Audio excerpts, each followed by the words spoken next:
ओम ब्रह्मा मुरारी त्रिपुरांतरकारी भानु शशि भूमि सुधो बुधश्च गुरुश्च शुक्र शनि राहु केतव सर्वे ग्रह शांतिकरा भवन्तु। नमस्कार, स्वागत है आपका आचार्य वाणी में। मैं आचार्य डॉक्टर विक्रमादित्य आपके साथ हूं। आज हम उपस्थित हैं एक विशेष भाव को लेकर, राहु ग्रह। आमतौर पर बहुत कम लोग राहु ग्रह के बारे में बात करते हैं, लेकिन कुंभ राशि वालों के लिए राहु का प्रभाव बड़ा विचित्र है। देखिए, आने वाले समय में राहु का परिवर्तन होने का योग बनने वाला है।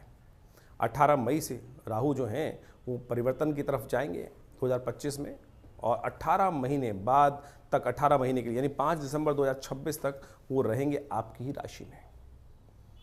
इससे पहले करीब 18 महीने पहले राहु ने परिवर्तन किया था, और राहु ने आपकी राशि के अनुसार से यदि हम बात करें तो द्वितीय भाव में चल रहे हैं इस वक्त राहु। अभी कुछ दिन बाद परिवर्तन करके, जैसे हमने कहा, राहु का परिवर्तन का योग बनेगा, वो चले जाएंगे आपके लग्न में, आपकी राशि में, और वहाँ राहु जो प्रभाव होगा बड़ा विचित्र होगा। इन दिनों राहु जो चल रहे हैं, विशेष तौर पर चल रहे हैं आपके द्वितीय भाव में, बृहस्पति की राशि में चल रहे हैं, और बृहस्पति और राहु का संबंध कतई ठीक नहीं होता।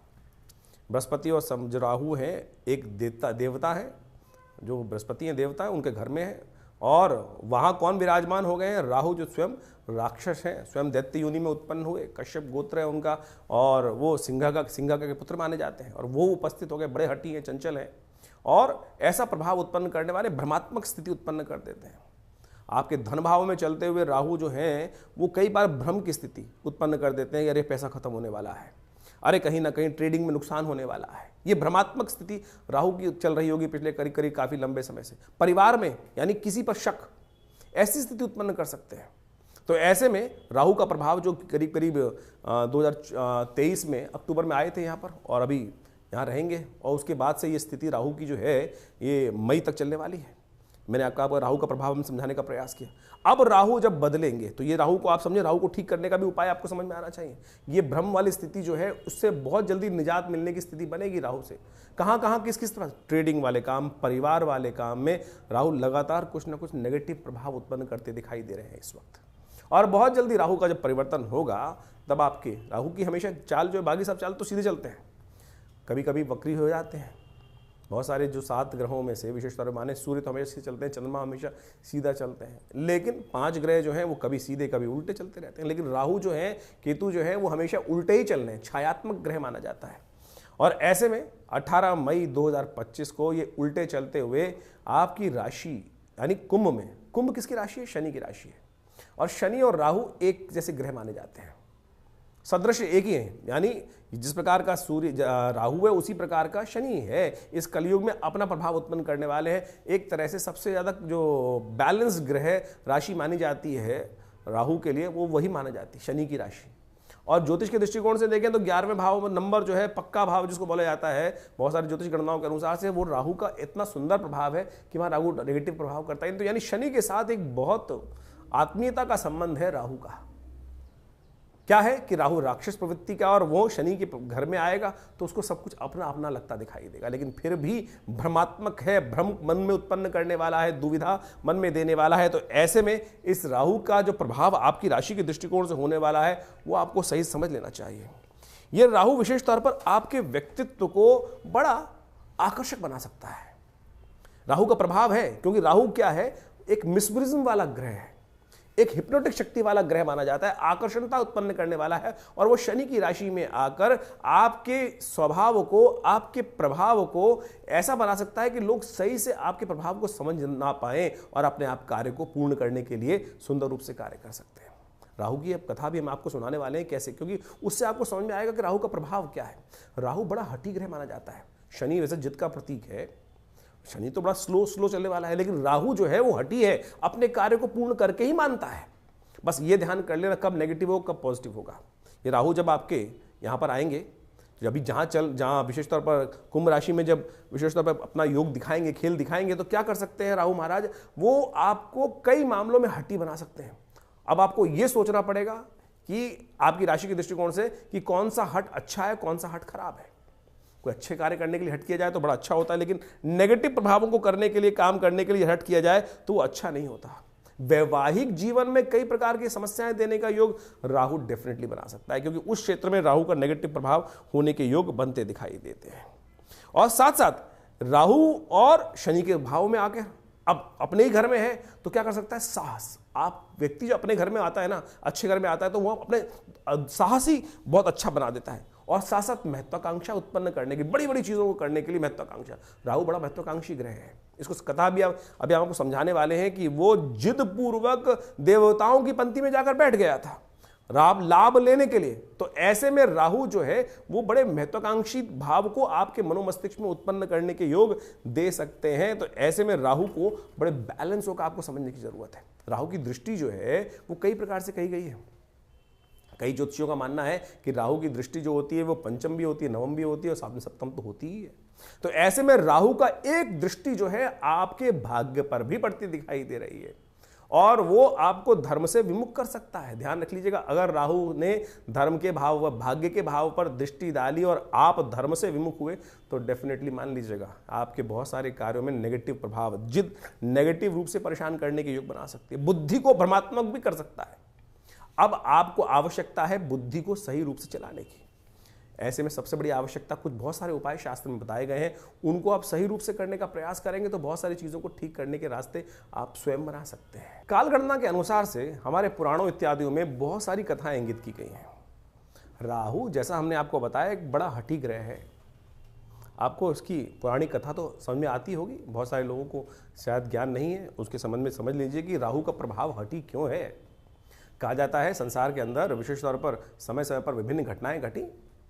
एक बार संसार में समस्त कहा जाता है कि देवताओं और दैत्यों ने मिलकर सोचा कि अब संसार में बहुत सारी निधि की समाप्ति हो गई है, बहुत सारे चीज़ें कम हो गई हैं, निधि समाप्त हो गई थी संसार से।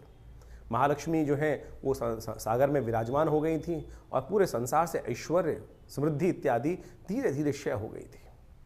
तो कहा जाता है कि आवश्यकता आविष्कार की जननी है। जिस प्रकार से तो देवताओं ने और दैत्यों ने मिलकर कुछ विचार किया, क्यों ना शोध किया जाए, मंथन किया जाए। तो उन्होंने सागर मंथन करने के लिए सुंदर व्यवस्था बनाई। जब सागर मंथन किया, उसमें से विभिन्न विभिन्न रत्न, 14 रत्न जिनके बारे में कहा जाता है, वो उपस्थित हुए। महालक्ष्मी उपस्थित हुई, चंद्रमा उपस्थित हुए, ऐरावत हाथी उपस्थित हुआ, उच्च श्रवा घोड़ा उपस्थित हुआ, काल जो जहर था वो उपस्थित हुआ और साथ साथ अमृत भी उपस्थित हुआ। अमृत यानी वो तत्व जो इस संसार में अमरता को प्रदान करते हैं। हम सब मानव हैं और हम सब की इच्छा क्या होती है, किसी प्रकार भी संसार में मृत्यु लोक में आने के बाद जाए ना, अमृत तत्व किसी ना किसी प्रकार से मिल जाए। देवताओं और दैत्यों में भी यही बहस की मुद्दा बना। अमृत तत्व निकला जब मंथन से, रिसर्च करोगे तो कुछ ना कुछ, जब मंथन करोगे तो कुछ ना कुछ अमृत निकल के ही आएगा, कुछ ना कुछ लाभ प्राप्त होगा ही होगा। जैसे दूध को मथा जाए तो उसमें से मक्खन निकलेगा ही। हर एक की इच्छा होती है मक्खन को किसी प्रकार से उपयोग किया जाए, लेकिन जो ग्वाला होता है उसको निकाल कर बेच देता है, पैसा कमा लेता है उससे। उसी प्रकार से जब अमृत निकल कर आया तो अब देवताओं ने और दैत्यों में छीना झपटी शुरू हुई और उस अमृत को प्राप्त करने के लिए कहा जाता है कि भगवान ने जब छुपा के बहुत दिन रखा गया, उसके बाद भी वो समाप्त नहीं हुआ द्वेष आपस में, तो भगवान नारायण उपस्थित होते हैं बीच में और भगवान नारायण ने उपस्थित होकर सबको समझाया, देखो मैं बांटता हूँ, सबको इसको बांटने का प्रयास, सुंदर रूप से व्यवस्था बनाई और मोहिनी रूप भगवान ने धरा और कहा, भगवान अब सोचे कि बहुत सारे लोग भ्रांति उत्पन्न कर सकते हैं कि मोहिनी रूप धर के तो एक तरह से छल किया गया। देखिए एक बात समझ लें, जिस बात को प्रतिपादित करना चाहिए छल नहीं था, सत्य था। इसलिए था कि दैत्यों को अगर आप दे देते, गलत व्यक्ति के हाथ में अगर पावर दे दोगे, इस वक्त विश्व की सबसे बड़ी जो मिसाइलें हैं किसी गलत व्यक्ति के हाथ में आ जाएं तो वो क्या करेगा, विश्व को डरा धमका कर सब कुछ अपना वर्चस्व स्थापित कर लेगा। तो भगवान नारायण ने जो सुंदर व्यवस्था बनाई कि अमृत तत्व का उपयोग दैत्य किस प्रकार से करेंगे, देवता किस प्रकार से करेंगे, वो पहले से ही अच्छे से समझते थे। तो उन्होंने सुंदर व्यवस्था को बनाने का प्रयास किया कि दैत्यों को किसी प्रकार भी अमृत नहीं मिलना चाहिए। उन्होंने देवताओं को और दैत्यों को अलग अलग पंक्ति में बिठाया और कहा जाता है कि जैसे ही वो अमृत तत्व उनको पिलाते थे और देवताओं को अमृत पिलाते चले जा रहे थे और जब अपनी माया से वशीभूत करके दैत्यों को सुरा यानी कुछ साधारण जल जो था वो पिलाते चले जा रहे थे। सबको लग रहा था कि अमृत तत्व प्राप्त हो रहा है, लेकिन भगवान का जो स्वरूप था मोहिनी अवतार में सारे संसार को मोहित कर कर इस प्रकार की व्यवस्था बना रही थी। कहा जाता है एक राक्षस था, शास्त्र में उसकी अनेक अनेक कथाएं हैं, लेकिन हमने जितना अध्ययन किया, स्वर्ण नाम का एक राक्षस था। स्वर्ण नाम का एक राक्षस था, उसने इस छल को देख लिया, पहचान गया भगवान को कि भगवान क्या कर रहे हैं कि देवताओं को अमृत पिला रहे हैं और जो दानव हैं, दैत्य हैं, उनको अमृत की जगह कुछ और पिलाया जा रहा है और समझ में किसी को आ नहीं रहा है। तो वो चुपचाप उस पंक्ति से, दैत्यों वाली पंक्ति से निकल कर, कहा जाता है कि देवताओं की पंक्ति में स्वर्ण नाम का राक्षस जो था, दैत्य था, और कहा जाता है वो उत्पन्न ऋषि कश्यप से हुआ था और सिंहिका नाम की उसकी माता थी और वो वहाँ कश्यप गोत्र है उसका, जो राहु है उसका कश्यप गोत्र माना जाता है। कहा जाता है कि वो वहाँ जाके देवताओं की पंक्ति में बैठ गया और जैसे ही वो बैठा जाकर और भगवान पिलाते पिलाते उसकी बारी आ रही थी, ये छल जो था, ये सांप जो किया इसने, जो स्वर्ण नाम के राक्षस ने देवताओं की पंक्ति में आके बैठने का, ये पहचान लिया किसने? सूर्य ने और चंद्रमा ने। सूर्य और चंद्रमा ने ये सूचना देवराज इंद्र को दी और देवराज इंद्र ने ये सूचना जैसे ही भगवान को दी कि भगवान आप जिसको अमृत पिलाने जा रहे हैं वो देवता नहीं, राक्षस है, दानव है, स्वर्ण नाम का राक्षस है। तो भगवान ने जैसे ही पान करवा रहे थे भगवान उस देवता स्वरूप में बैठे हुए उस राक्षस को, स्वर्ण को, तो उसने जैसे ही पान किया तो भगवान ने जैसे ही उसको मुंह में जा चुका था उसके अमृत जो था, भगवान ने चक्रधारी भगवान ने चक्र चलाकर उसकी गर्दन काट दी। जो मुख था वो राहु बन गया और जो अधोभाग था वो केतु के रूप में उपस्थित हो गया। तो समझे ये स्वभाव कैसा है। अब यहां राहु की उत्पत्ति हो जाती, ये है राहु।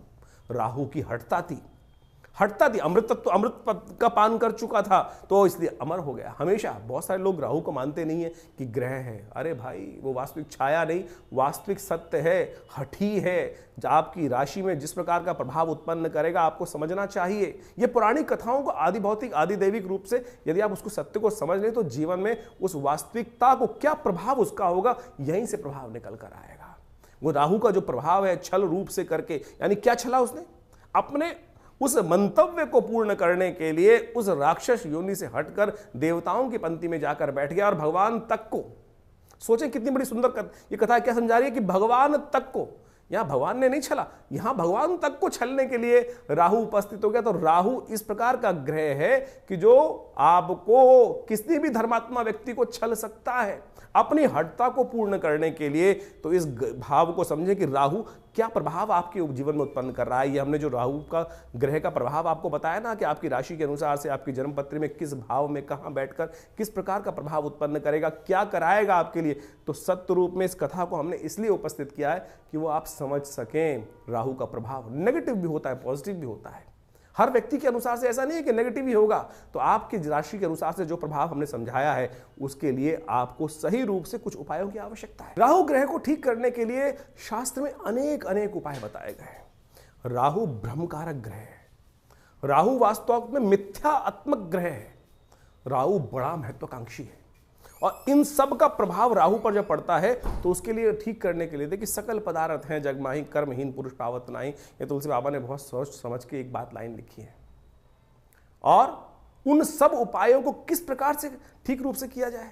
अब आपकी राशि के अनुसार से आपने राहु का पूरा प्रभाव समझा, कुछ विशेष उपाय भी किए, लेकिन कुछ जनरल उपाय भी हैं शास्त्र के अनुसार से। कुछ जनरल उपाय इतने बढ़िया रूप से हैं कि यदि राहु ग्रह के दुष्प्रभाव को ठीक करने के लिए, अब क्या है कि जैसे दवाइयाँ होती है, वो एक ही दवाई तो है नहीं कि एक ही दवाई को खाएंगे ठीक कर लेंगे।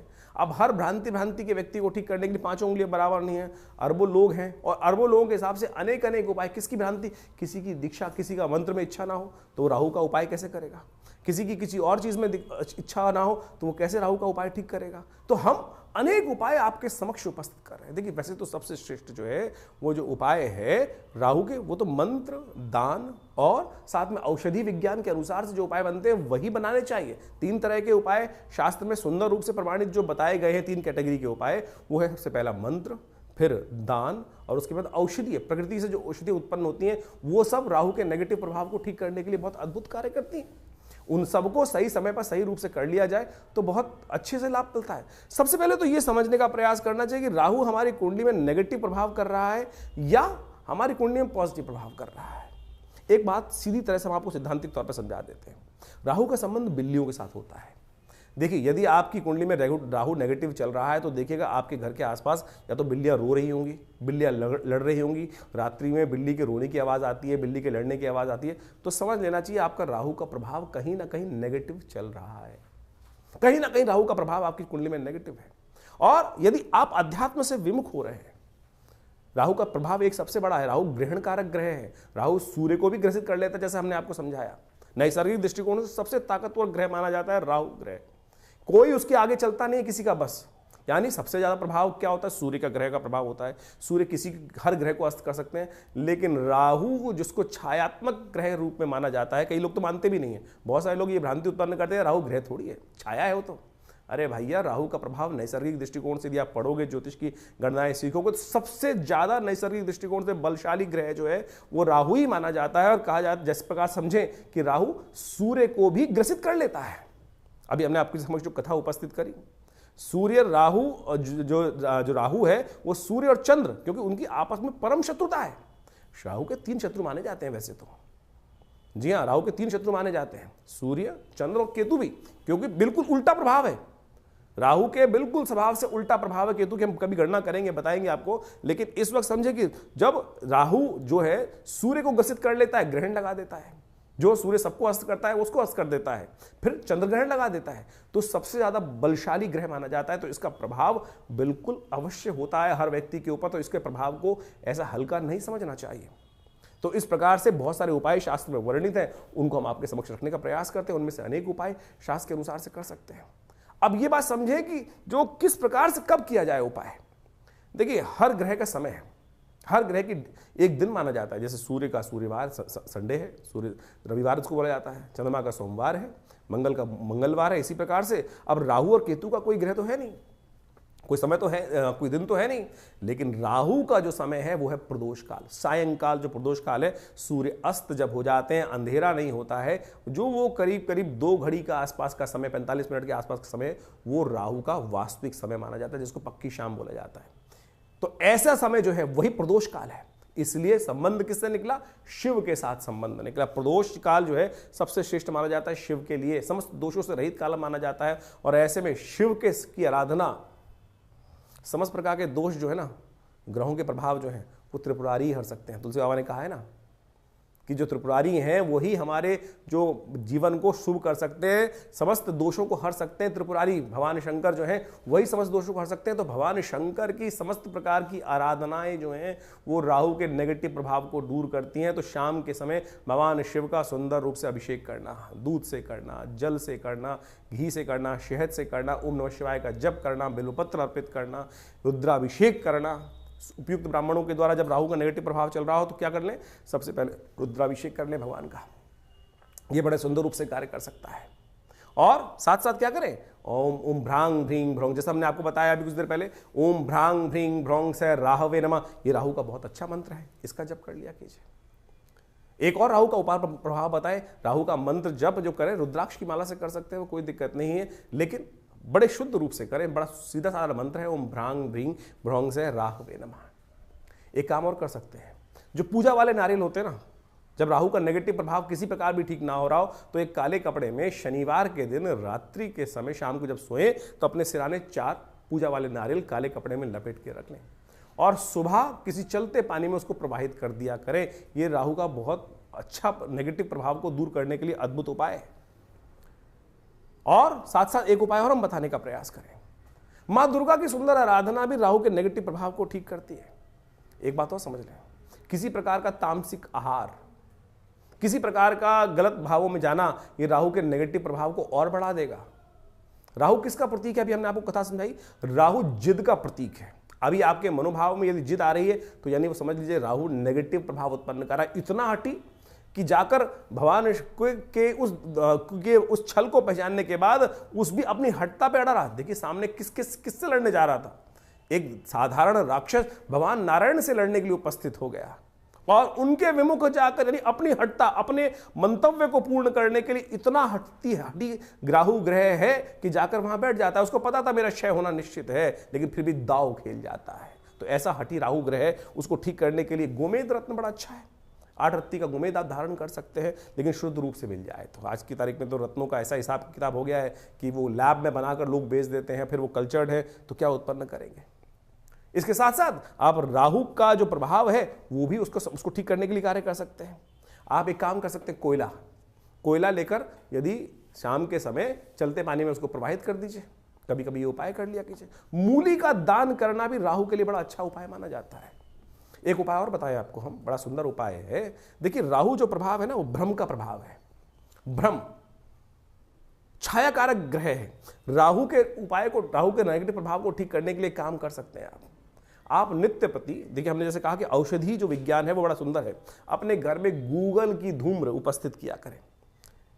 शाम के समय अवश्य काम करें कि एक कोयले का जो या लकड़ी का बना लीजिए कोयला, उसके अंदर हवन इत्यादि की सामग्री डालकर उस जो लकड़ी का कंडा है उसको रख लीजिए, या गोबर का जो विशेष तौर पर जो उपला बनाया जाता है उसमें आग लगाने के बाद उसके ऊपर थोड़ी सी गूगल अष्टगंध के अंदर आती है गूगल, एक पेड़ का गोंद होता है गूगल के पेड़ का, उसको डाल दिया जाए।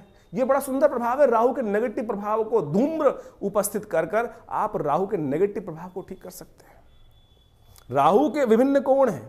जो नैऋत्य कोण माना जाता है वो राहु का कोण माना जाता है। उस कोण को, घर को साफ रखने का प्रयास करें, गंदगी ना रखें उस कोण को। उस राहु जब नेगेटिव हो रहा होता है, समझ लीजिए उस कोण में घर में नेगेटिव आनी शुरू हो जाती है। उस कोण में कम से कम जूते ना रखें, नैऋत्य कोण में जूते ना रखने का प्रयास करें, गंदा न रखने का प्रयास करें। और तो और समझे, राहु का नेगेटिव प्रभाव जब हो रहा हो, घर के दरवाजे जो है वो क्या होता है, आवाज करने लगते हैं, ची ची ची की आवाज आने लगती है, चिटकनी खराब होने लगती है, तो उनको ठीक रखने का प्रयास करें। ये सब वास्तविक दृष्टिकोण से भी बड़ा सुंदर उपाय है। इनको रखने का प्रयास ठीक करेंगे तो बहुत सुंदर रूप से लाभ प्राप्त होगा। जो आपके घर में राहु क्या है, एक नेगेटिव ग्रह है और धूम्रात्मक ग्रह है, कोशिश ये करें आपके घर में गंदगी नहीं होनी चाहिए। जैसे आपके नहाने की जगह, स्नान करने की जगह है, वहाँ बहुत सारी, कई बार क्या होता है काई लगी है, कुछ लगी है, घर में बहुत सारी सीलन आई हुई है, तो समझ लीजिए राहु का नेगेटिव प्रभाव आपके जीवन में चल रहा है। उसको तुरंत ठीक करने का प्रयास करें। फटी हुई चप्पल पहन रखी है, ये राहु का नेगेटिव प्रभाव है। और अब क्या होता है कि व्यक्ति चलाए चले आते दरिद्रता को पाल के रखते हैं, तो ऐसे में उनको ठीक करने का आपको प्रयास कर लेना चाहिए। यदि इन सब चीज़ों को हमने जो उपाय बताए उनको आप कर लें। राहु का यंत्र अपने आप में बहुत जबरदस्त चीज़ है। राहु के मंत्र से करीब 18,000 मंत्र को जप करके ओम भ्रांग भ्रीं भ्रौंग से राहवे नमः, इस मंत्र से सिद्ध करा हुआ राहु का यंत्र आप स्थापित कर सकते हैं। ये 1.5 साल तक बिल्कुल रूप घर में रखें। उसका नेगेटिव प्रभाव यदि सही रूप से जप हुआ है, बहुत सारे लोग तो जप ही नहीं करते हैं, केवल लिया और आज की तारीख में बाजार में जितने मिल रहे हैं राहु के यंत्र के रूप में उपस्थित किया गया, वो केवल आकृति नहीं है, उसको जो जैसे आप मान के चले मूर्ति प्रतिष्ठा की जाती है मंदिर के अंदर, तो मूर्ति को प्रतिष्ठा करने के लिए एक पूरा विज्ञान है, उसके अनुसार से पूजा पाठ कर 10-12 दिन तक उसकी व्यवस्था की जाती है, तब वो प्रतिष्ठित होती है। उसी प्रकार से यंत्र भी प्रतिष्ठा करने की सुंदर व्यवस्था बनाई गई है शास्त्रों के अनुसार से, तब तो वो जागृत हुआ, नहीं तो केवल वो आकृति है, नहीं तो केवल वो कागज का टुकड़ा है या जिस पे भी बना हुआ है उसका टुकड़ा है। यदि सिद्ध राहु के यंत्र को स्थापित कर आप चांदी के पत्रे पर लगा रहे अपने घर के द्वार पर लगवा दें, तो राहु के नेगेटिव प्रभाव को ठीक करने के लिए बहुत सुंदर रूप से कष्ट का निवारण करने का योग बन जाता है। तो ये छोटे छोटे उपाय हम आपको बताने का प्रयास कर रहे हैं। एक काम और कर सकते हैं आप, तांबे के लोटे में जल रखकर रात्रि में रखिए और सुबह सुबह उसको किसी कटीले वृक्ष में डाल दिया करें। ये राहु के नेगेटिव प्रभाव को दूर करने के लिए सबसे अच्छा उपाय माना जाता है। वट वृक्ष का संबंध राहु के साथ भी माना जाता है। वृक्षारोपण, किसी देवस्थल पर जाकर आपके द्वारा कोई वट वृक्ष लगाएं और घर के नैऋत्य कोण की तरफ लगाने का प्रयास करें। घर के नैऋत्य कोण की तरफ यदि आप कोई ऐसा बड़ा विशाल वृक्ष लगाकर दूर, घर से दूर, पार्क इत्यादि में नैऋत्य कोण की तरफ चलते हुए लगाएं और उसको नित्य प्रति पोषित करें, तो ये राहु के नेगेटिव प्रभाव को ठीक करने के लिए बहुत अच्छा उपाय कर सकता है। सीधे साधे उपाय जो हमने आपके समक्ष उपस्थित किए हैं, ये करेंगे तो बहुत अच्छा रहेगा। सबसे बढ़िया श्रेष्ठ उपाय भगवान शिव की आराधना, तिलोदक, तिल के जल से तिल मिलाकर उसके द्वारा भगवान का सुंदर अभिषेक, भस्म के द्वारा भगवान का अभिषेक करना, ये समस्त चीज़ों से राहु का नेगेटिव प्रभाव, देखिए इतने उपाय हमने आपको बताए, इनको समझ लीजिए, करेंगे तो बहुत सुंदर रूप से आपके नेगेटिव प्रभाव को ठीक करने के लिए राहु अद्भुत रूप से आपकी सहायता ही करेंगे, लाभ ही देंगे। तो ये आपने राहु का जो प्रभाव है आपकी राशि के अनुसार से समझा, लेकिन जन्मपत्री तो है, पूरे बहुत सारे ग्रहों का योगा योग का प्रभाव है, वो उसको समझना चाहिए। लेकिन एक स्पेसिफिकली ग्रह भी परिवर्तन कर जीवन में वारे न्यारे कर सकता है, इस बात को हमको समझना चाहिए। जन्मपत्री जो है बहुत ही वृहद वर्णन है ज्योतिष का, और उनमें अनेक योग आपकी जन्मपत्री में बने होते हैं और जिनको विभिन्न शास्त्रों में पाराशर, जैमिन इत्यादि विभिन्न ऋषियों ने, विभिन्न संतों ने समय समय पर ज्योतिष के जो प्रकांड पंडित थे उन्होंने उपस्थित किया है। और उन सब ग्रहों की स्थिति को समझकर यदि उन ग्रहों की स्थिति को समझें और उनका प्रभाव समझें और उसका प्रभाव हमारे पर किस प्रकार का होने वाला है, हम जिस वक्त जन्म लिए हैं हमारे जन्मपत्री में जो ग्रहों का प्रभाव है वो किस प्रकार का है, यदि उसको सही समय पर समझ लिया जाए तो आने वाले समय को सही से समझकर जीवन के बहुत सारे कष्टों को दूर कर सकते हैं। कई बार क्या होता है कि जब भाग्य में बहुत कुछ कष्ट लिखा होता है तो हम सही जगह पहुंच नहीं पाते हैं। इसलिए भाग्य को, ज्योतिष विज्ञान जो है, ज्योतिष को विज्ञान कहा जाता है। ज्योतिष को शास्त्रों में जो विज्ञान की बात की गई है, देखिए सोचें कि आज नासा की जो गणना है वही हमारे ज्योतिष शास्त्र की गणनाओं को बिल्कुल मैच करती हैं। चाहे वो ग्रहण का प्रभाव हो, चाहे वो ग्रहों की दूरी हो, चाहे वो ग्रहों की गति हो, चाहे वो ग्रहों का जिस प्रकार से अस्त होना, दिखाई देना, किस प्रकार का योगायोग बनना है, कब, आज नहीं 100 साल बाद का भी गणना ज्योतिष शास्त्र के अनुसार से बताई जा सकती है और वो बिल्कुल एग्जैक्टली मॉडर्न एस्ट्रोनॉमी के पॉइंट ऑफ व्यू से बिल्कुल एग्जैक्ट बैठती हैं। तो आप इस बात को सत्य रूप में समझ लें कि ज्योतिष के प्रकांड पंडित जिन्होंने इस संपूर्ण ज्योतिष विज्ञान की संरचना अनादिकाल से करी, अनादिकाल से, कोई इसको गणना की जाए कि 100 साल, 500 साल पहले, 1000 साल पहले या 2000 साल पहले, नहीं, अनादिकाल से भारत के अंदर वेद विज्ञान के अनुसार से जो सृष्टि संवत लिखा गया वो करोड़ों में है और उसके अनुसार समझ सकते हैं कि हमारी काल गणना बिल्कुल एग्जैक्ट कहाँ से रही। हम विकसित थे, विकसितता की तरफ चलते चले जा रहे हैं और ज्योतिष की महत्ता इसी बात से प्रपूरित हो जाती है कि ज्योतिष की जो गणनाएं हैं वो बिल्कुल आज मॉडर्न साइंस के अनुसार से एग्जैक्ट बैठती हैं। तो इस बात को हमें ज्योतिष विज्ञान को समझना चाहिए और ग्रहों की गणना के अनुसार से चीज़ों को समझते हुए कार्य कर लेते हैं। बहुत सारे लोग विडंबनाएं मन में उत्पन्न कर सकते हैं कि सब बकवास है, कुछ नहीं है, क्या नहीं है। ऐसे तो मॉडर्न जो हेल्थ पॉइंट ऑफ व्यू से जो मॉडर्न विज्ञान है उसके अनुसार भी बहुत सारी चीज़ जंजाल बन जाती हैं। और लेकिन जब भाग्य होता है तो सही दिशा, सही डॉक्टर पे व्यक्ति पहुंच जाता है और उसके द्वारा बताए गए निदान को प्राप्त कर कर आरोग्यता प्राप्त कर लेता है। वही ज्योतिष विज्ञान है कि सही समय पर हमें सही समय की चाल समझ में आ जाए और उसका प्रभाव हमारे जीवन पे किस प्रकार का प्रभाव होने वाला है वो समझ में आ जाए तो हम जीवन के वारे कष्टों को दूर कर सकते हैं, वारे न्यारे कर सकते हैं। तो इसलिए अपनी जन्मपत्री को समय समय पर दिखाते रहना चाहिए। ये जो हम लगातार संवाद आपके समक्ष अपने चैनल के माध्यम से उपस्थित करते रहते हैं, बताते रहते हैं ग्रह गणनाओं के बारे में। अब देखिए यहाँ पर तो राशि के अनुसार ही बताना पड़ेगा, यहाँ तो ग्रहों की चाल के अनुसार ही बताना पड़ेगा। क्यों? क्योंकि अरबों लोग हैं संसार के अंदर, हर एक का भाग्य अलग है।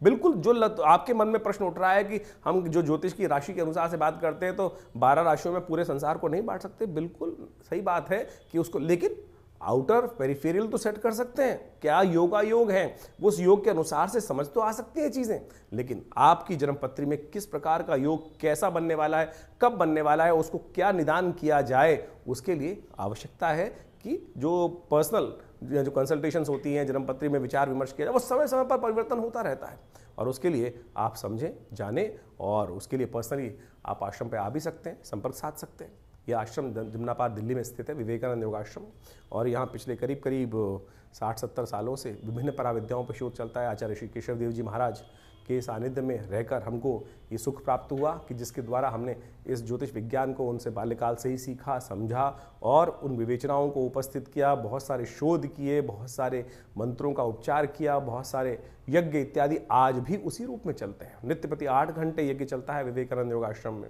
जो आचार्य श्री केशव देव जी महाराज के द्वारा स्थापित किया गया।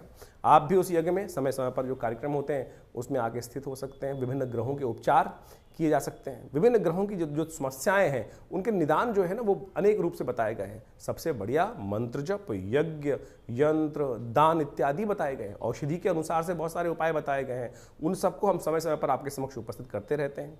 तो आप इस संस्थान पर आकर माँ भगवती का सुंदर श्री विग्रह जो विराजमान है उनके भी दर्शन कर सकते हैं। और उन्हीं का प्रभाव है कि जो आज इस तपस्थली पर नित्य प्रति 8 घंटे यज्ञ चलता है। भगवान की कृपा से समस्त रूप से बहुत बड़ी गौशाला है और वहाँ पर भी गौ सेवा इत्यादि के कार्य किए जाते हैं। औषधालय है जो योग, प्राकृतिक चिकित्सा, आयुर्वेद, फिजियोथेरेपी, एलोपैथिक को इंटीग्रेट करके हम बहुत सारे रोगों का निदान करते हैं। भारत सरकार के पैनल पर हैं। भारत के जो एक्रेडिटेशन अथॉरिटी है NABH, उससे एक्रेडिटेड हॉस्पिटल है, यानी मॉडर्न फैसिलिटी के साथ साथ इस संस्थान को बनाया गया है। आप इन समस्त चीज़ों का लाभ लेते हुए आप इस संस्थान से जुड़ें। धन्यवाद।